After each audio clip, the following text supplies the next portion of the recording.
Hello, A-Push people, Brandon here.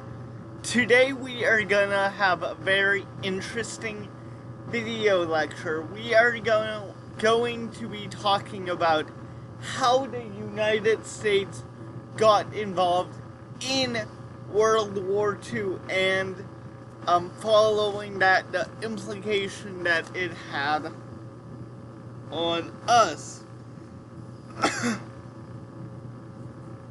So, let's talk first about the outbreak of war in Europe. Recognizing the failures of appeasement, Britain and France pledged to fight if Poland was attacked. They had always assumed that they could count on the Soviet Union leader Joseph Stalin to oppose Hitler, since communism and fascism were ideological enemies.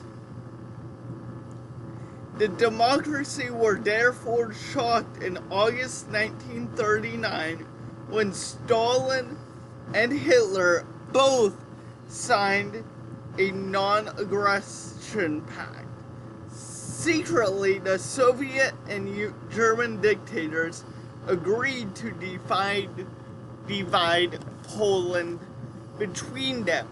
So these two ideological leaders, Joseph Stalin and Adolf Hitler, came together to form a union to go after Poland and fight in World War II together. So this was shocking to not only the European leaders, but the whole world. The invasion of Poland on September 1st, 1939, German tanks and planes began a full-scale invasion of Poland. Keeping their pledge, Britain and France declared war against Germany. So, remember the Axis powers from World War I. So with the Axis allies Italy and Japan, full-scale World War II began in Europe because of this invasion of Poland. Let's talk about lightning war. Poland was first to fall to Germany's overwhelming use of air power and fast-moving tanks, a type of warcraft called lightning war. So basically, Germany went over to Poland, blasted air tanks and air power in their tanks and really fortified Germany, fortified Poland to complete surrender. Denmark and Norway surrendered in a few days, France in only a week. By June 1940, the only ally that remained free of German troops were Great Britain. We are going to talk about the changing U.S. policy, because U.S. policy now is isolationist. They are true isolationists, and we talked all about that in the last video. So President Roosevelt countered isolationism in the United States by gradually giving aid to the Allies, especially Great Britain. Now that war had actually begun, most Americans were alarmed by news of Nazi tanks, planes, and troops conquering one country after another. They were strongly opposed to Hitler, but still hoped to keep their country out of war. President Roosevelt believed that British survival was critical to U.S. security. The relationship that was built over the coming years between British Prime Minister Winston Churchill and FDR proved one of the keys to Allied success in the war. The president chipped away at the restrictive neutrality laws until practically nothing remained to prevent him from giving massive aid to Britain. So, our president was chipping away at the Neutrality Acts because the American people has seen the dramatic news coming out of the Western Front, the Britain, Germany, Poland, and this frightened America and the security of America. So they reluctantly tried to loosen up restrictions so we can give aid to the British to defeat Hitler and Stalin and all these aggressive leaders. Alrighty. The British Navy still controlled the seas. Therefore, if the United States ended its arms embargo, it would help only Britain, not Germany. Roosevelt persuaded Congress in 1939 to adopt a less restrictive Neutrality Act, which provided that a belligerent could buy U.S. arms if it used its own ships and paid cash. Technically, cash and carry policy was neutral, but in practice it strongly favored Britain because we wanted Britain to help end the war against Germany. Selective Service Act. So when you guys are talking about drafts and all this is where it comes from. Selective Service Act. This is why I'll have to register for selective service come the fall, come October. Without actually naming Germany as the potential enemy, Roosevelt pushed neutrality back. One more step by persuading Congress to enact a law for compulsory military service.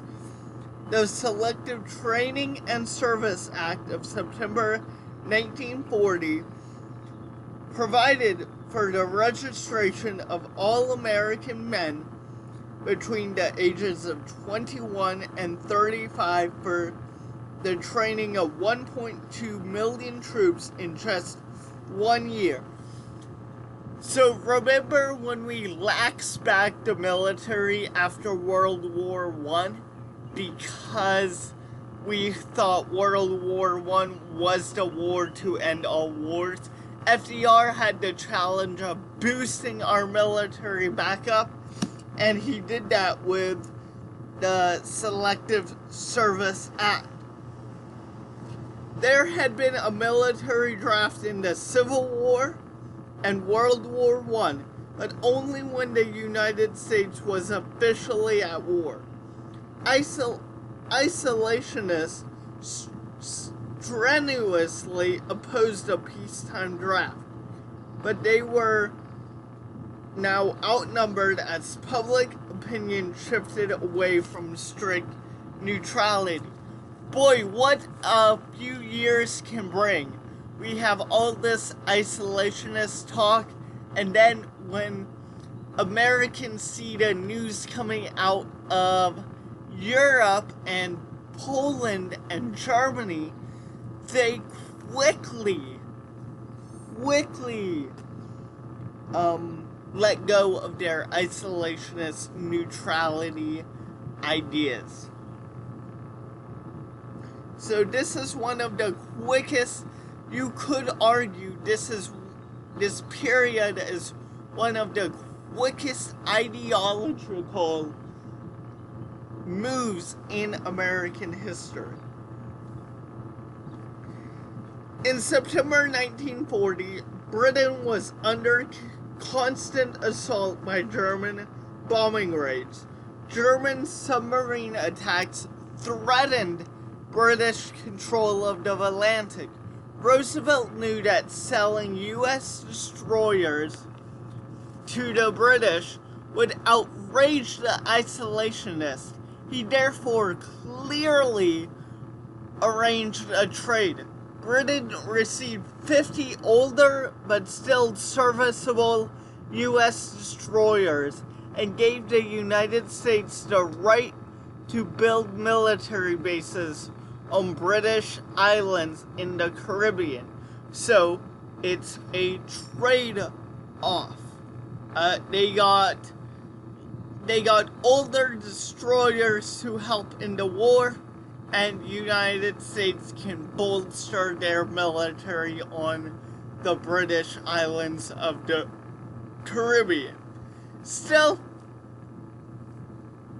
we have, even though war is going on and all of that, we still have an election every 4 years. So right now we are gonna take a minute out of this war talk and talk about the election of 1940.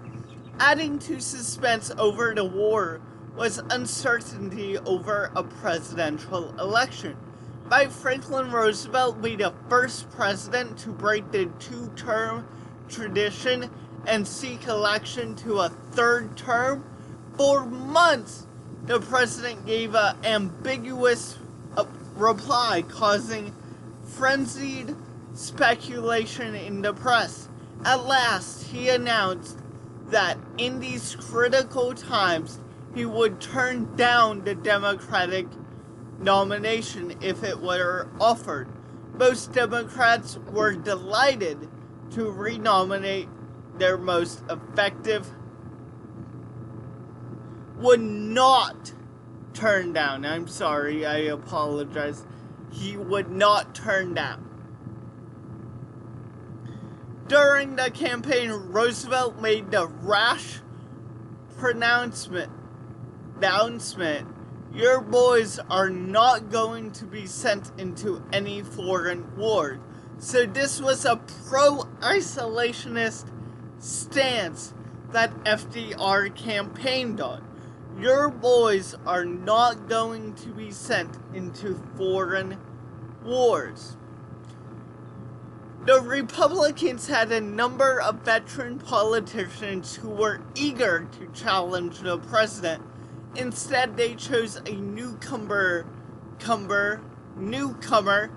to public office, Wendell Willkie, a lawyer and utility executive with a magnetic personality. Although he criticized the New Deal, Willkie largely agreed with Roosevelt on preparedness and giving aid to Britain, short of actually entering the war. His strongest criticism of Roosevelt was the president's decision to break the two-term tradition established by George Washington. So, let's break this down. He largely supported Roosevelt's idea of supporting Britain and bolstering our military, short of actually going into war, but he disagreed with the decision to break the two-term presidency established by our first commander-in-chief, George Washington. Results. We already know the results. Roosevelt won with 54% of the popular vote, a smaller margin than in 1932 and 1936. Important factors in the president's re-election were twofold. One, a strong economic recovery enhanced by defense purchases, and fear of war, which caused voters to stay with the more experienced leader. So some can argue the reason we got Roosevelt a third time was we're already not in the war, but greatly influenced by World War II at the time, and we want a president who has been with the war from the beginning in the office of presidency. So we are getting back to war talk with the talk about this idea of arsenal of democracy. Arsenal of democracy. Roosevelt viewed Germany's conquest of most of Europe as a direct threat both to U.S. security and to the future of democratic governments everywhere. After his re-election, he believed he was in a stronger position to end of appearance of U.S. neutrality and give material aid to Britain. In a December 1940 fireside chat to the American people, he explained his thinking and concluded, "We must be the great arsenal of democracy." So, arsenal meaning military strength in terms of weapons, ammunition, tanks, and all that. We must support Britain fighting for democracy by providing them an arsenal. So this is why it's termed as Arsenal of Democracy. Addressing Congress on January 6, 1941, the president delivered a speech that proposed lending money to Britain for the purchase of U.S. war materials. He justified such a policy by arguing that the United States help others defend the four freedoms: freedom of speech, freedom of religion, freedom from want, and freedom from fear.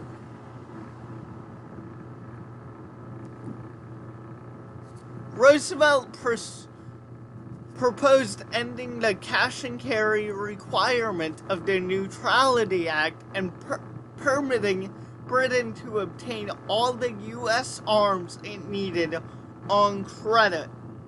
The president said it would be like lending a neighbor a garden hose to put out a fire. Isolationists in the American First Committee campaigned vigorously against the Lend-Lease bill. By now, however, majority of opinion shifted to support Britain, so Britain can defeat Poland, defeat Germany, and Stalin and Adolf Hitler. With the United States actually aiding Britain, Roosevelt knew that the United States might soon enter the war. he arranged for a secret meeting in August with British Prime Minister Winston Churchill aboard a ship off the coast of Newfoundland. The two leaders drew up a document known as the Atlantic Charter that affirmed that the general principles for a sound peace after the war would include self-determination for all people, no territorial expansion, and free trade. So Roosevelt knew in the back of his mind, after all these developments in America on the home front and with British and Poland and seeing Adolf Hitler and Joseph Stalin, he knew that the United States would soon enter the war, but he didn't know when.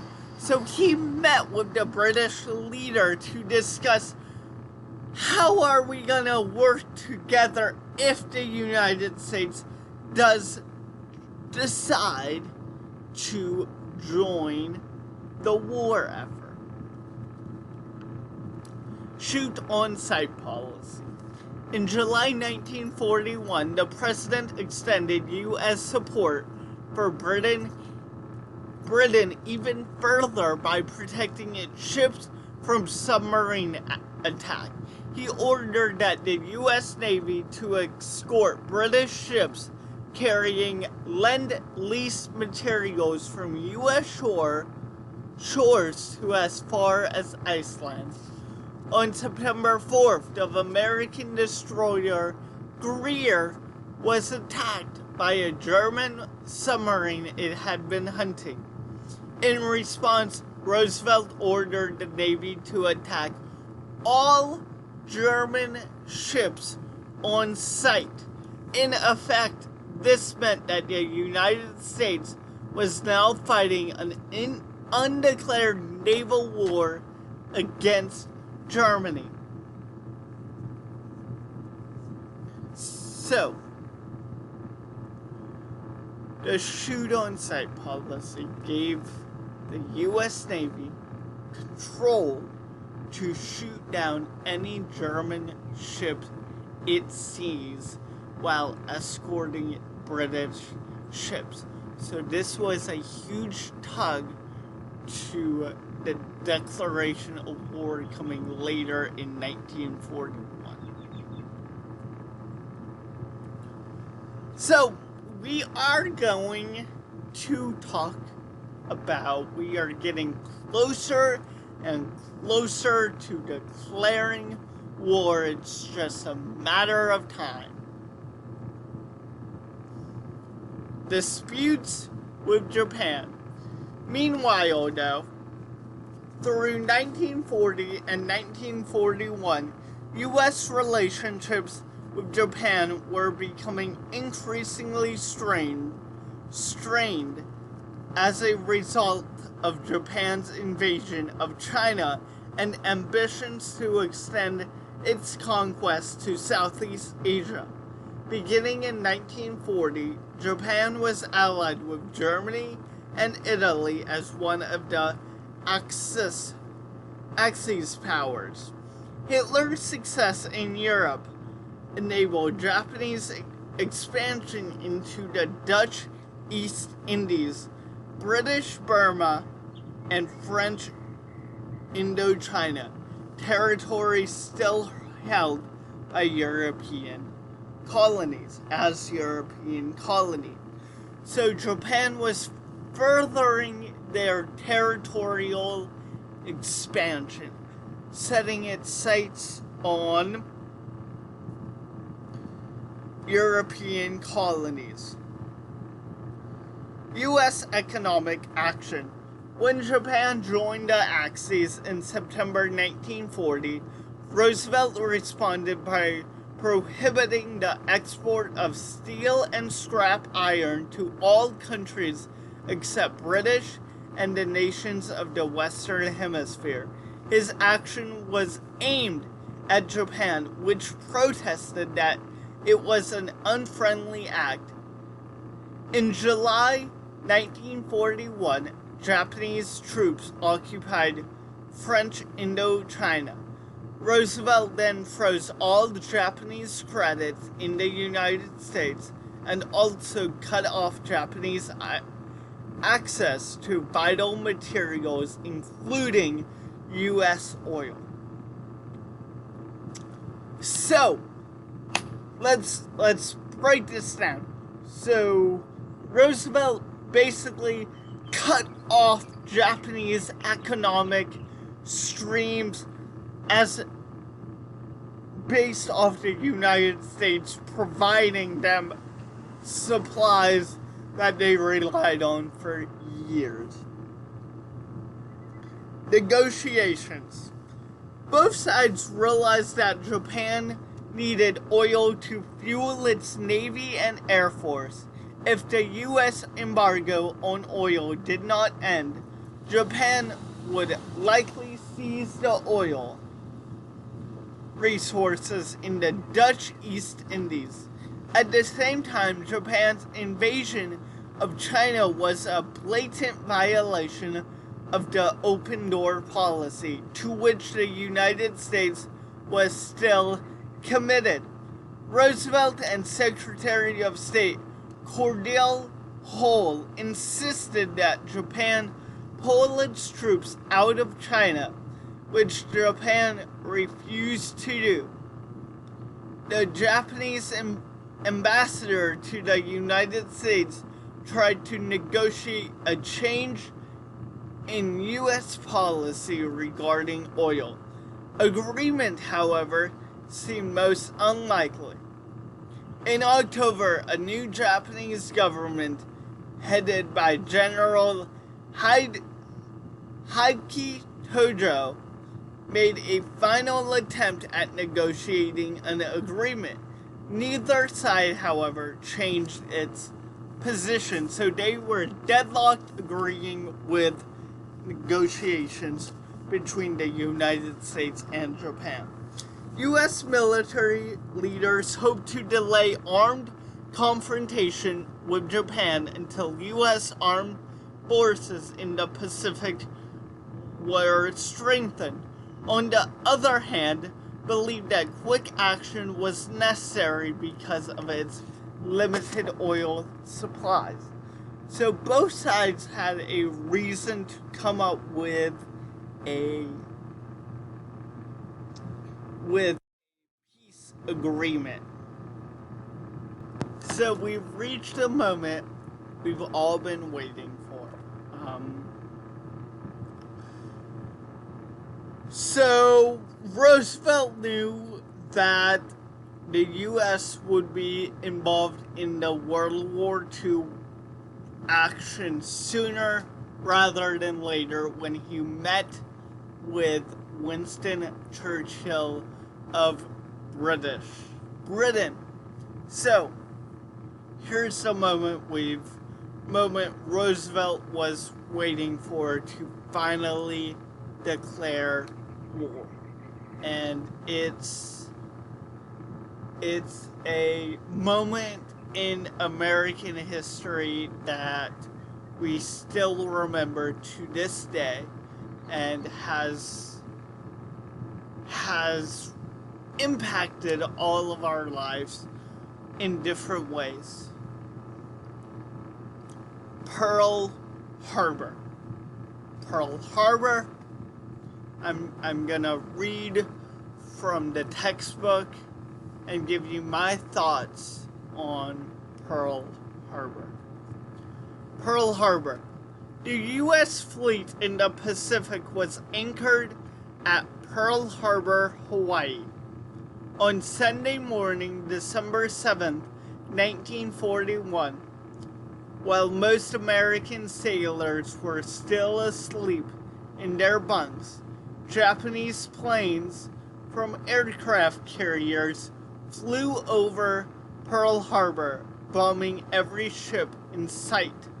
The surprise attack lasted less than 2 hours. In that time, 2,000 400 Americans were killed, including over 1,100 when the battleship Arizona sank. Almost 1,200 were wounded, 20 warships were sunk and severely damaged, and approximately 150 airplanes were destroyed. So massive destruction to Pearl Harbor. This is where our Pacific operations were held, at Pearl Harbor. So there was lots of ships, lots of military personnel, lots of everything was held at Pearl Harbor. The American people were stunned by the attack on Pearl Harbor. High government officials, however, knew that the attack somewhere in the Pacific was intimate because they had broken the Japanese codes. They did not know the exact target and date for the attack, which many felt would be the Philippines, the Dutch East Indies, or Malaya. Declaration of war. Addressing Congress on the day after Pearl Harbor, Roosevelt described December 7th as a date which will live in infamy. He asked Congress to declare that since the unprovoked and dastardly attack by Japan on December 7, 1941, a state of war existed between the United States and the Japanese Empire. On December 8th, Congress acted immediately by declaring war, with only one dissenting vote. 3 days later, Germany and Italy honored their treaty with Japan by declaring war on the United States. Soviet Union invaded. Okay. So, we are gonna stop there. And I would like to put a few thoughts out there.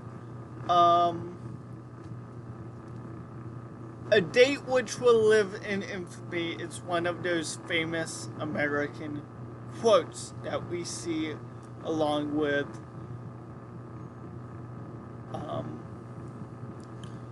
fear itself. The only fear is fear itself, and the British is coming, it's in those dates. It's in that list of quotes that we remember as American people.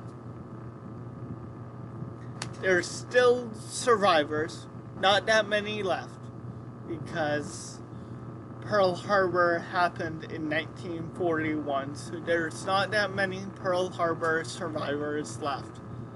But there is still some. And if we were together, if we were together and not on this online lectures, we would watch something, an interview of some sort, and discuss, but we're not doing that this year.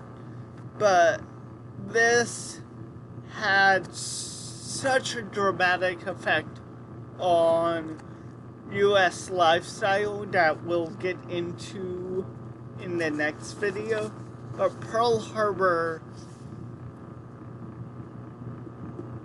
was just a deadly event, and it is truly a date that will live in infamy. So this was a long video lecture. My apologies, but lots to cover as we drew closer and closer to declaring war against Japan. And Japan and its Axis power declaring war on us. So, see you guys in the next chapter 25 breakdown lecture.